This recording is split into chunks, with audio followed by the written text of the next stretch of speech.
Hi, my name's Callie Spooner and I'm a performance artist who's currently based in Turin, Italy. I was previously based in Athens, Greece, and I've just recently moved. I'm not with you physically nor live right now. This is a pre-record and there will be no image. So please take a break from your screen.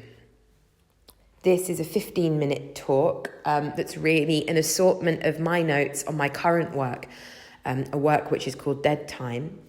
It's also a speculative proposal that the PTSD we're experiencing digitally is the result of a condition called the performance principle, which Dead Time endeavours to resist. So I'll begin. In his 1955 work, Eros and Civilization, Herbert Marcuse first stated that post-industrial societies were ruled by what he called the performance principle. The performance principle manifests in post-industrial societies when the basic amount of work needed to maintain life transitions to a condition of surplus work, which is performed for the maximization of profit for the capitalist. Surplus work, argues Marcuse, sublimates our erotic energies and transforms us into docile bodies so that we no longer live our own lives. Instead, we perform pre-established functions. In doing so, our instinctual bodies go missing.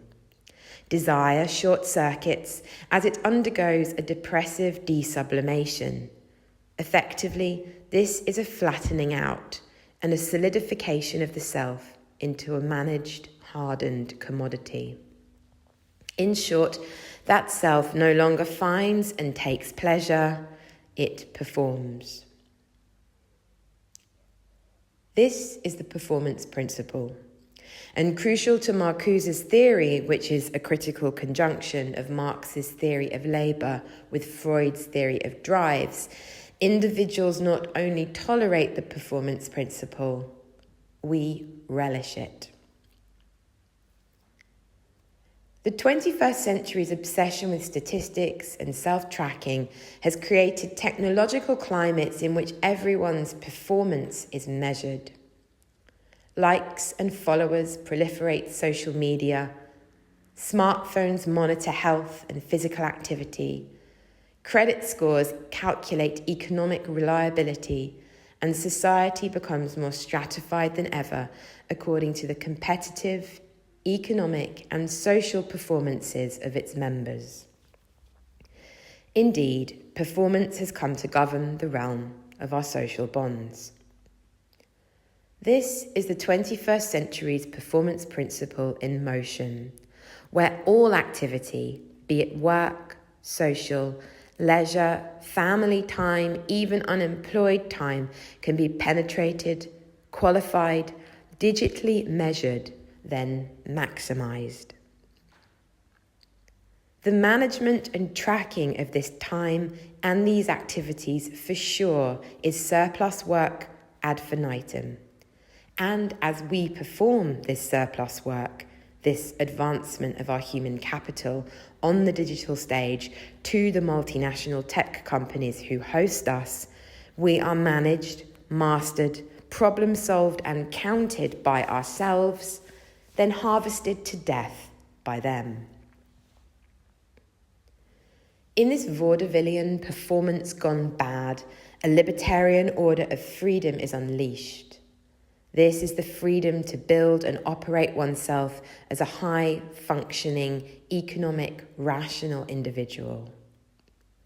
This freedom, holds Wendy Brown in her study of neoliberalism, Undoing the Demos, erodes social bonds and welfare. And when it hooks up with multinational tech companies who support the circulation and distribution of that well-managed individual's imaged portfolio, we are left with a performance principle problem for sure, but also with an image problem. Through the circulation of imaged, self-tracked individuals, the body becomes disjointed and corpse-like. Spectres arrive in the spaces where there could otherwise be life. As Rosie Braidotti has said, the representation of embodied subjects in the 21st century has been replaced by simulation, and here the body doubles up as the potential corpse it has always been, represented as a self-replicating system caught in a visual economy of endless circulation. How can I, as a performance artist, create work that does not circulate endlessly in an image economy? How can my performance making not become ferociously financial, glacial, digitally compressed? How can I avoid my performance work becoming a still life, apparently thriving, but actually dying? How can I create an embodied live performance that does not become the performance principle? And how may I create a performance with no surplus whatsoever, one that does not circulate through the same visual economies that also promote, say, an IKEA bathroom in an Airbnb listing or a cheese poked to perfection on a supermarket's Instagram feed? How might I categorically fail to perform on the digital platforms that invite me to consent? How might this help identify the difference between what is alive and what is dead? In 2017, I left London to live in Greece. London is a neoliberal and digital epicentre. It is a hyper-connected city in a country that favours meritocracy over society. It's a pioneer of the hookup between neoliberal assessment regimes, high-performance economies, and tech rationality. In London, the demand to be economically viable and fulfil the performance principle ran deep. Time ran unforgivingly on the chrono-normative clock. Physically docile and fully engaged in the production of extremely surplus value, I caught colds often. My bone density dropped low. I was wired, exhausted, and I could never find my front door keys. While this might say more about my own biological and memory DNA than the city, when I moved to Greece, far less of a dense infosphere, and a place that Henry Miller might tell you belongs to the realms of sentimentality and impulse, the body returned. These issues disappeared. My relationship to technology slackened significantly. I no longer measured anything. I got pregnant. It was around this time that I started to make a work called Dead Time. Dead Time is a critique of the performance principle. It is a resistance to chrononormativity. It cannot meet the needs of a visual digital economy. It is an artwork and a temporality that attempts to remain in a state of rehearsal. Its form is a 63-page open score. Composed in 2018, the Dead Time score consists of my drawings, photos, captions of recent work, and fan mail. It's hosted on a 16-metre-long wall, the front of which is typical of a museum display, the rear of which is a raw and unfinished, vacant backstage. In 2019, Dead Time was performed at the Art Institute of Chicago, and this wall became a scenography for living, pre-recorded and inanimate elements which jumped out of the score, then entangled in unplanned combinations. A narrator ruminated on failing nervous systems, financial centres, and a celebrity under attack. A cellist played a soundtrack of Netflix shame. A dancer rolled her spine up and down. A choir called for mother. A murderous public drinking fountain cleaned itself to death. A performer with a head cold joined the voice of Ivanka Trump, who was architecting her life, children, and goals. Each of these elements, drawn out from the score, arrived in the museum according to their own duration, repertoire and speed, then collided over the course of an hour differently each time they met. Dancers collapsed into inertia. Repetitive and monotonous sounds penetrated the space. Overlooked details became legible. Scenes were inactive and empty, yet captivating.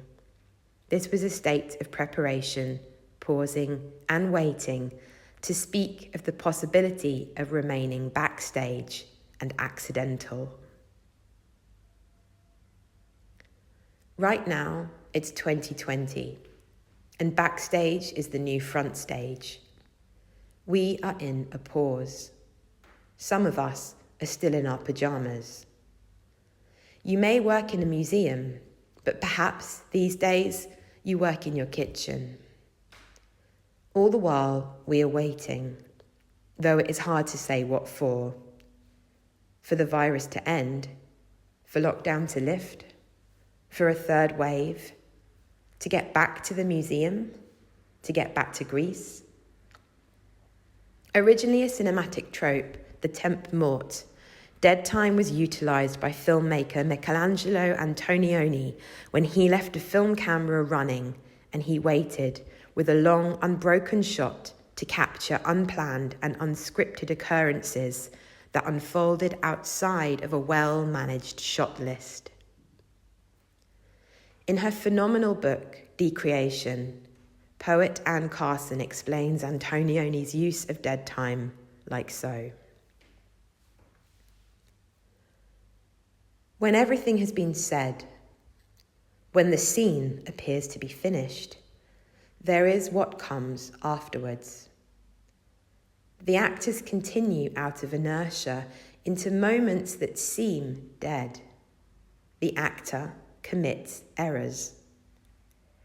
Later, Antonioni took to letting the shot run even after the actors had made their exit, as if, for a while, something might still be rustling around there in an empty doorway. To flip back a little, I created dead time right before I became a mother. Now I can see dead time, like female labour, like caring for my 17-month-old twins, presents itself entirely and only in the present tense.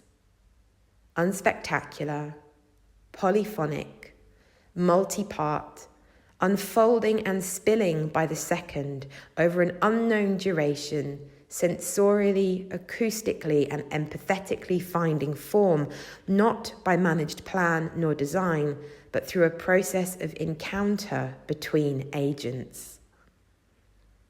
Like female labour, like caring for my children, this is not performance principle. This cannot be parcelled up into chrono-normative project time, nor into a circulatable digital image, and I am glad. Right now, if I'm experiencing digital PTSD from the performance principles hookup with techno-capitalism and its hypervisual measurement, tracking and assessment regime that depletes the mind and the body, then the group relations therapy I need in response is a collective dead moment where the camera misses the action, where a group of people can come together in asynchronicity to create not a well-managed performance, but a duration that clears the time to remember that pleasure arrives unexpectedly, that sight is not the only sense, that the management of all that lives does not make life, and that in the spaces where there should be performance, we can always open a rehearsal. I wanted to end with a quote from Anne Boyer that sums up what dead time is trying to reach for, and in doing so helps me sum up how I'd like to start working towards undoing the performance principle as it thrives in the 21st century's overt visual economies of measurement, quantification and surplus work. So here's Anne Boyer to end this talk. Visibility doesn't reliably change the relations of power to who or what is visible, insofar as visible prey are easier to hunt. People die visibly, worry visibly, suffer visibly. The whole world opens up to the surveillance of the whole world. The drone pilots kill their visible victims. The corporations data mine our visible correspondence and count our visible clicks. Some things, however, remain mysterious and unspectacular, and in this, I think there is hope. The fate of the world relies on the promise of the negative, just as we can rely that sight is not the only sense. Thank you, and good night.